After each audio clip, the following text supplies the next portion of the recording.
What's going on, everybody? Welcome back to the channel, Badlands Backlogs. My name is Amlint, aka Jocko, coming at you again with some big news we got today. This is something a lot of Xbox fans have been waiting for, and that is the announcement of the 2025 Xbox Developer Direct, as you can see on screen. This has sort of become a yearly tradition for them. This is year number 3, I believe. Previously featuring 5 titles total. This year, as you can see, it's 3 announced ones with the secret at the bottom. Personally, I do feel that we are going to get another sort of 5th feature on the bottom right here in the open space.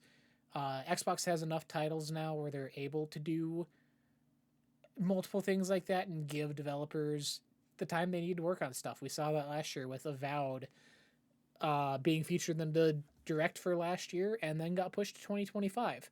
Doesn't hurt them, doesn't hurt the teams. They have the time and money in the world to make the awesome games they want to make.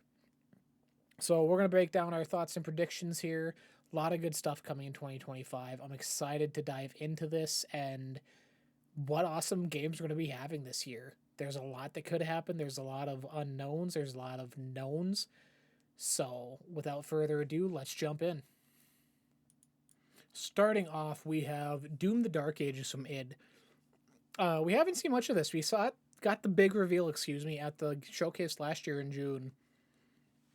And since then, they've been quiet. Doom Eternal last came out in 2020, I believe, so it's been 5 years since their last title. And it's more than time. I fully expect we get a new trailer showcasing off gameplay, deep dives into the transition to open world settings, and making a more grounded game. If you remember in Doom Eternal, there was a lot of jumping, a lot of air dashing, a lot of keeping up in the air and keeping movement going that way. This one seems to be a more on boots on the ground experience, which I'm excited for. That tied with the medieval aesthetic, you see the shield in this trailer, the gun that blew up last year that like grinds skull shards out in front of you. Just a lot of cool, unique, grotesque stuff. Super metal, super hardcore, you know? This is coming out cross-platform, multi-platform, PS5 day one.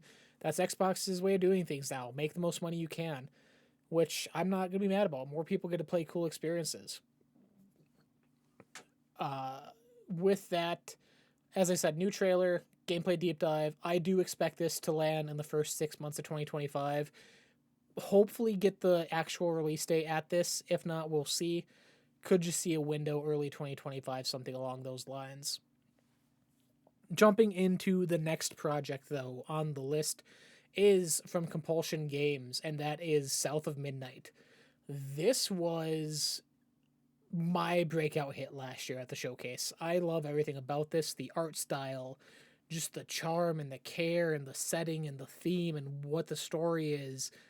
Just super unique. It's got so many different cool art styles and aesthetics going on with it. It's hard not to fall in love with this. I am surprised it's at the showcase, though. South of Midnight has been pumping out behind the scenes dev diaries, gameplay trailers.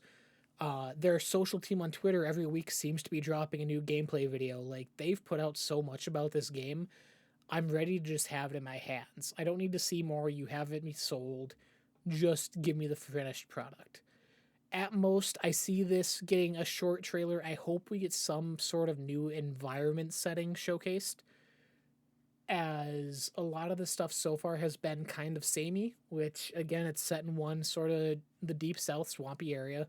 That's to be expected, but I would like some sort of varying environment in the play session, depending how big of a game this actually ends up being. This, again, I fully expect we'll get in the first 6 months of 2025.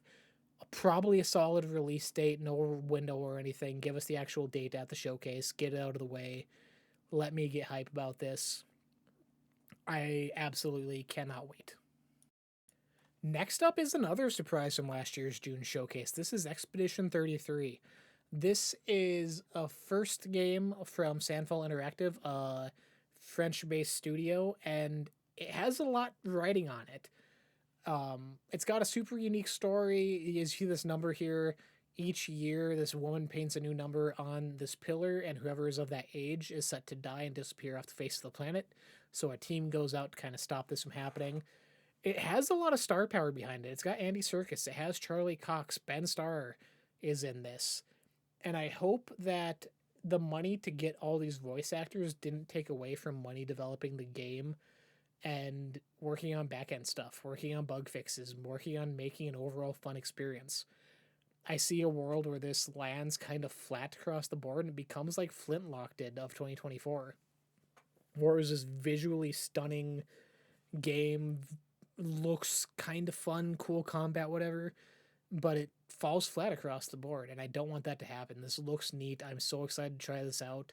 It's a very personified take on JRPG combat. As you can see, we have these QTEs here for critical damage, your parries, opens up combo attacks with your party.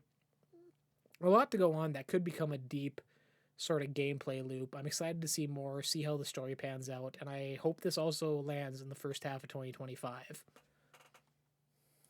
Next up is the long rumored Oblivion remaster. This started about 2-3 years ago in the Activision court case of leaked documents showcasing upcoming titles from Bethesda, along with a Fallout 3 remaster, actually. Haven't heard from it since. Going into the Game Awards season last year, a lot of people started bringing this up out of nowhere and were expecting it to be showcased at the Game Awards. The fact it did not, this seems like the next best place to showcase it off, which has me over the moon. Oblivion is my favorite of the series. I have such nostalgia for this title, and just early 360 days experiencing this off of the PS2 was mind-blowing. I still return to it every now and then. I would love to come back to this in an Unreal Engine 5 visual setting, reimagine that whole world, the scenery, the vistas, overcoming just tremendous odds in Oblivion when you go through the portals. It's just such a cool experience. I would love for this to come out this year. You will not see me for a month or two if it does. This will be my most played game of 2025. Cool, it's a 20-plus-year-old game. I'm all in. I could care less. I love Oblivion. Next up, I fully think we see Double Fine here too, actually. I mentioned I think there's a fifth surprise, or a second surprise for a fifth game they're not showing on the sort of imagery for this, and I really hope it's Double Fine. Double Fine has been super quiet since Psychonauts 2 came out in 2021. It has been 4 years. They were actively working on 2 projects before Psychonauts 2 launched, so you would imagine one of those is ready to go by now. Around this time last year, with the last year's developer direct, it was rumored Double Fine would be at that one, actually, with a game called Kiln, which was featured in Psychodyssey, the documentary on the making of Psychonauts 2, which I've never been a fan of. I don't like the idea. I don't like the idea of the game. Kiln was made in Amnesia Fortnite, which is a game jam they do internally there just to get people's creative juices flowing. And it's sort of a party brawler, party animals brawler fighting game with clay pots, changing your stats based on the shapes and thickness and just how you design your pot figure, which cool, sounds fun, but I feel coming off of a Game of the Year contender like Psychonauts 2 is kind of a step back for the team. When there's such creativity in that studio and such imaginative forces behind everything they do, it feels like a step back to me. Not saying I want a Psychonauts 3, I don't think it needs it in the story, but I would love a new IP, give me a new weird, zany world to explore, give me something new to be excited about. In a day and age before where Game Pass was kind of the safe haven for smaller teams to make creative, fun, weird things, cool, that would have been great. But now that you need to make Microsoft money or you're on the chopping block, it seems as of late, they need to do something big.